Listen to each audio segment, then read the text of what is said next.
அன்பு நண்பர்களே, அனைவருக்கும் அன்னை சமையல் உமாவின் அன்பான வணக்கங்கள். இன்னைக்கு அன்னை சமையலில் பார்க்க போகிறது ரோட்டுக்கடை முட்டை தோசை, இன்னொன்று ஹாஃப் பாயில் முட்டை தோசை. வாங்க எப்படி செய்கிறதுன்னு பார்க்கலாம். இப்போ தோசைகள் சூடாகிடுச்சுங்க. முதல்ல தோசை ஊற்றிக்கலாம்.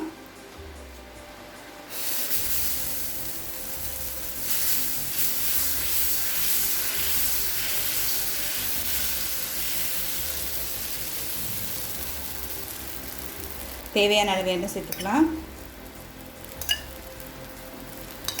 அடுத்தது ஒரு முட்டையை சேர்த்துக்கலாம். கொஞ்சம் வெங்காயம்,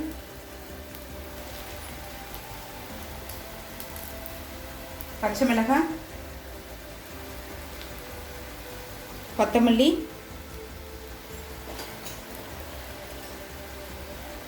கொஞ்சம் உப்பு, ஒரு சிட்டிகை அளவு போதும். தோசை மாவுலேயே உப்பு இருக்கும்.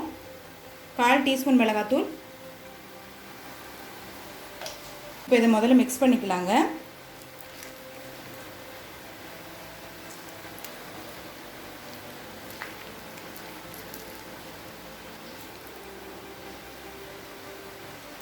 இப்போ தோசை முழுக்க இதை நல்லா ஸ்ப்ரெட் பண்ணி விட்ருங்க.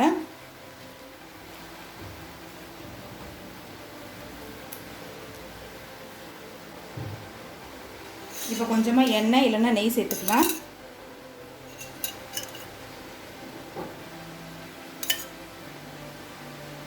ஒரு 2 நிமிஷம் ஸ்லோலே வச்சுருந்திங்கன்னா போதும், முட்டை வெந்துடும். இப்போ ரோட்டுக்கடை முட்டை தோசை ரெடி ஆகிடுச்சு. சர்வ் பண்ணிடலாம். அடுத்து ஹாஃப் பாயில் முட்டை தோசை எப்படி செய்கிறதுன்னு பார்க்கலாம்.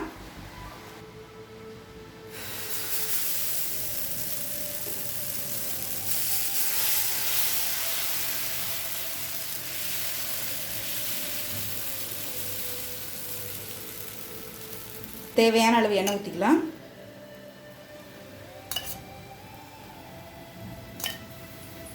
அடுத்தது நம்ம முட்டையை சேர்த்துக்கலாங்க. கொஞ்சம் உப்பு,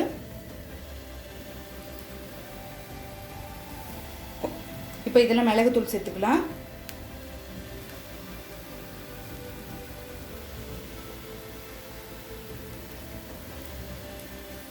முட்டை மேலே மட்டும் கொஞ்சமாக எண்ணெய் சேர்த்துக்கலாம்.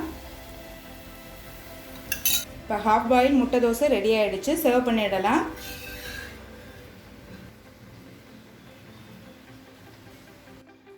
இப்போ சுவையான 2 வகை முட்டை தோசை ரெடி ஆகிடுச்சுங்க. ரெசிபியை ட்ரை பண்ணி பாருங்கள், கண்டிப்பாக உங்களுக்கே பிடிக்கும். ரெசிபி பிடிச்சிருந்ததுன்னா லைக் பண்ணுங்கள், கமெண்ட் பண்ணுங்கள், ஷேர் பண்ணுங்கள்.